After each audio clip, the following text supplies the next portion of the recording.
السلام علیکم ورحمۃ اللہ وبرکاتہ۔ امید ہے کہ آپ لوگ خیر و عافیت سے ہوں گے۔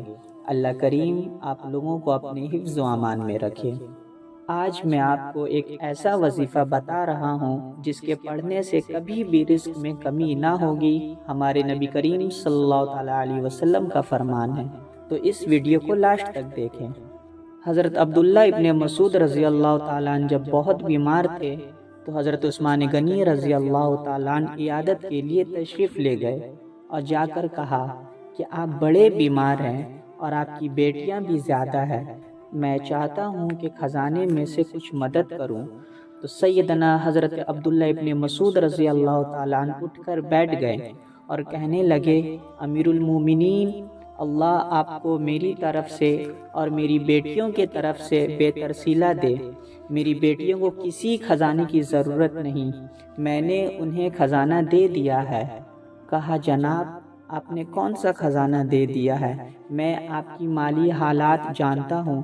تو فرمانے لگے، امیر المومنین، میرے نبی کریم صلی اللہ تعالیٰ علیہ وسلم نے فرمایا، جو سورہ واقعہ پڑھے اسے کبھی فاقہ نہیں آتا۔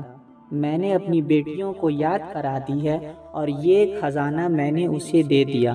اور وہ سارے انسان سن لیں جو رزق کے لیے پریشان رہتے ہیں۔ حضرت عبداللہ ابن مسعود رضی اللہ تعالیٰ نصیحت کر رہے ہیں، فرمانے لگے، میں نے سورہ واقعہ یاد بھی کرا دی ہے اور پڑھنے کی عادت بھی لگا دی ہے۔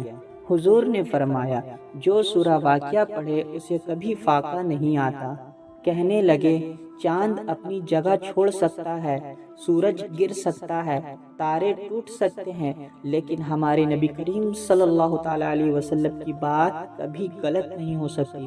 حضور نے فرمایا، فاقہ نہیں آئے گا تو انشاءاللہ کبھی نہیں آئے گا۔ تو جو شخص سورہ واقعہ مغرب بعد پڑھے گا تو اس کے رزق میں کبھی بھی کمی نہ ہوگی۔ اگر آپ کو ہمارا یہ ویڈیو پسند آئے تو چینل کو سبسکرائب کرنا نہ بھولیں۔